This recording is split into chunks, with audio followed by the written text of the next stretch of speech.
been a while, and I wanted to give you an update. So finally, I'm on the road again.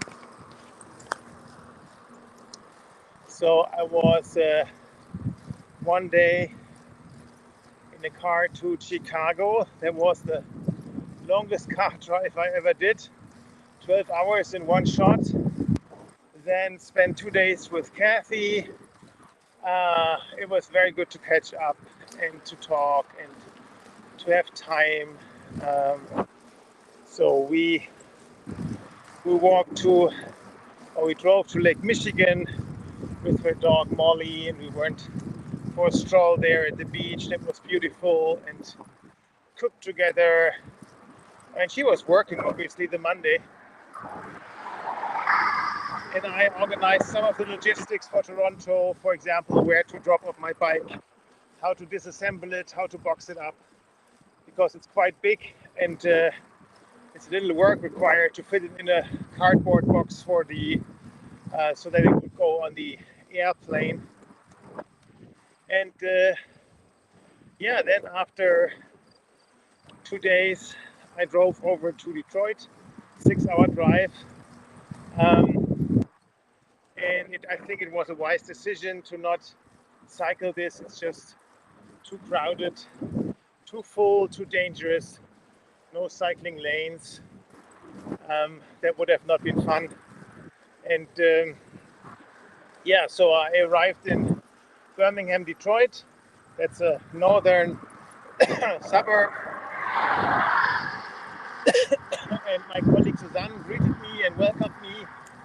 And once I had published my itinerary, she had said, well, you don't want to cycle in Detroit, and you certainly don't want to cross the border in Detroit, simply because the border crossing is a river, the Detroit River, and there's a tunnel under it, and then there's a really high bridge across it, and both are not accessible for cyclists and probably outright dangerous.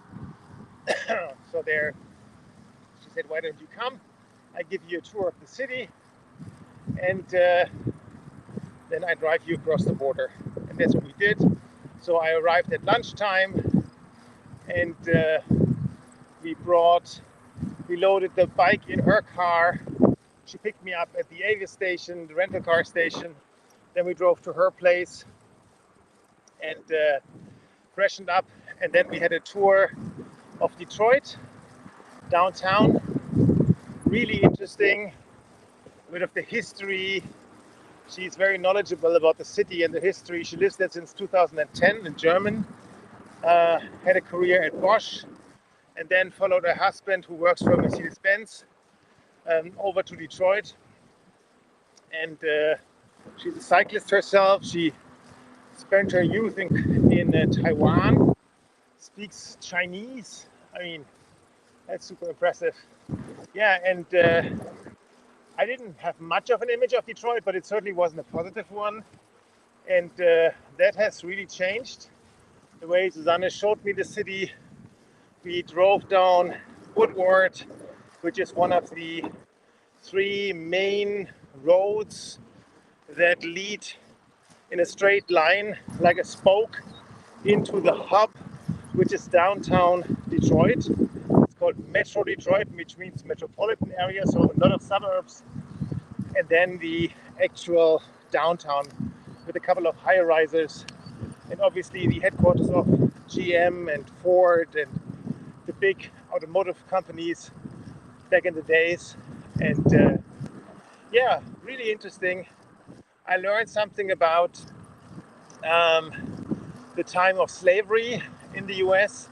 There is something that's called Underground Railroad, and it has nothing to do with the railroad, but it is a historic path that slaves who had fled their owners, if you want, the ones that kept them, and they wanted to go into the slave-free states, but even there they were not secure because, and this is what Susanne told me. I didn't double check that, but it sounds both logical and scary. The police, she said, in US was founded originally to capture slaves that had fled their owners, quote unquote. And that obviously explains maybe a little bit the inherent racism, especially in the southern states, that is in the police, if that is true. I didn't double check that, but that was kind of shocking. And this Underground Railroad was a network of houses, of people who would support, of ferrymen who would bring slaves, fled slaves, Afro-American people to Canada, because that was the only place where they were safe from the police eventually. And so there is a monument at the Detroit side of the Detroit River, pointing out the people who are preparing to cross the river. And then there's a second part of this monument on the Windsor side, on the Canadian side. And yeah, that's something that I didn't know. So something I learned. Very grateful for that. So Susanne drove me over the Ambassador Bridge, which is like the Golden Gate Bridge, just white. Pretty high, pretty tall. And then on the other side, we crossed the immigration control of Canada. And obviously the story that we told, Karsten's on the fundraising tour. I'm a colleague. I'm driving him over so that he, can cross the border. I will turn around, drive to Cincinnati, and Karsten will continue with his tour. That was so weird. That we were interviewed 3 times, and Susanne's car was searched and everything. But everybody was friendly, and it wasn't a big thing. And maybe after 45 minutes, we were in Canada. And then we stopped at a mall so that I could assemble my bike together. So Rosinante is now fully functioning. I had to, take off some parts to fit it in the car. And I'm always a little nervous when I'm trying to reassemble everything, that it works. Because Rosinante is a bit of her own life, if you want. Yeah, and then I started cycling, and it felt so good to be back on the bike. And I'm here in southern Ontario now. I followed the Detroit River south to Lake Erie, and now I'm following the shores of Lake Erie, and this is just so beautiful. That's amazing. It's a huge lake. You can hardly see the other side. You have a lot of vineyards here, crop growing, huge greenhouses. I just passed by a greenhouse that was solid 1 kilometer long and probably 400 meters wide. And they come with 30-ton trucks to pick up the crops or the produce that they're making there. So it's a little bit like Andalusia in southern Spain, but even bigger, and it looks more industrial, more professional, I have to say. Yeah, on the right-hand side, which you can't see right now, is Lake Erie. Well, I can show you what I see. You may or may not see it there behind the bushes. It's like a big sea. And on the other hand side, I see windmills. I can show them to you. Windmills. And there are some industrial sites here. So it's all very industrialized manufacturing for agriculture, if that makes any sense. And yeah, so last night I had a long day. I started at 1 and did 110 clicks. And that was simply because one campground was supposedly only for recreational vehicles, meaning for campers, these big rig campers. But I don't even believe that. But the energy wasn't good, so I just felt of going on, and I have met my first fellow cyclists yesterday, Roger, Georgina, and Nino from Windsor. They actually were warm shower hosts, and they were on a 3-day trip to practice for a large 3-month trip through Europe next year. And those were literally my first fellow cyclists that I met. That was really made me very happy. I'm not sure they could understand how happy I was. But anyways, yeah, and then so I arrived pretty late at Wheatley, around after 8, and it was already getting dark. A provincial park, they had a warning sign to beware of snakes and raccoons. And I had seen another sign during the day to beware of turtles, wild turtles. So it's really funny here. Turtles and wine growing all in the same area. This is really special. Yeah, now you can see this is Lake Erie. You can see it on the horizon there. So, super beautiful. This morning I packed up and my tent was covered in spiders. Probably 40 spiders. The big ones, not the dangerous ones. I'm not sure how to say this in English. It's probably not even a real spider. Biberknecht, we say in German, but 30 or 40 of them, that's a handful. Took me a while to get them all off the tent. They were outside of the tent, so no problem, but still remarkable. The night was warm. The weather here is great. I have a solid tailwind, so cycling is super easy. So that's all fun. And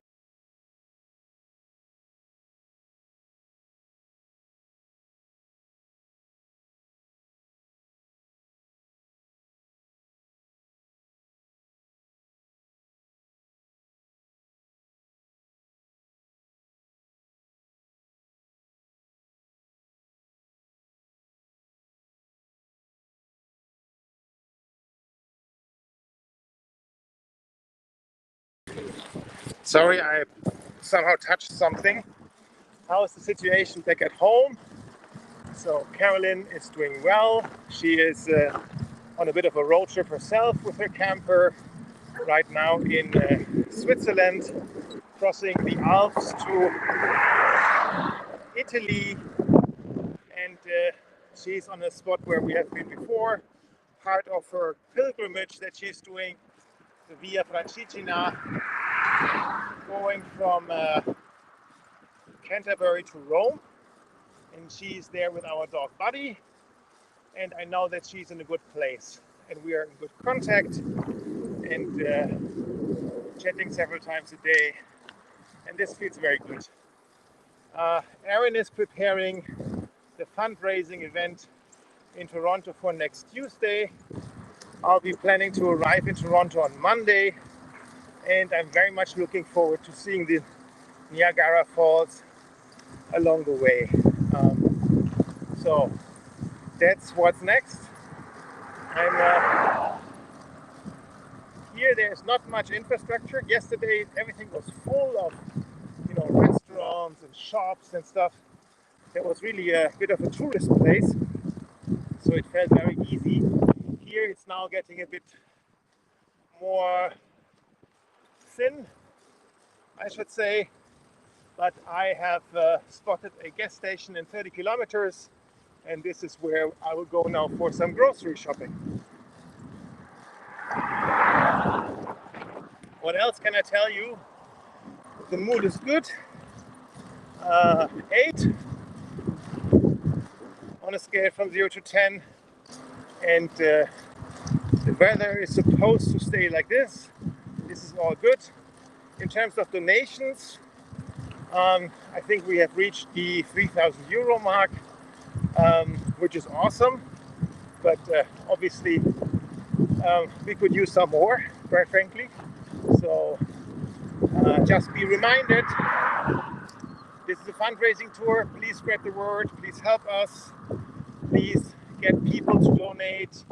Please sign up for the fundraising gala event October 12th. If you listen to this in Toronto, come to our fundraising event on August 22nd in Toronto. Or just simply donate by clicking on the URL that you see in this post. All right, that's it for now. I'll keep you updated now, again on a bit more regular schedule, and I'll be continuing the shores of Lake Erie now. Wish you a nice remainder of the day, and talk to you tomorrow. Bye-bye.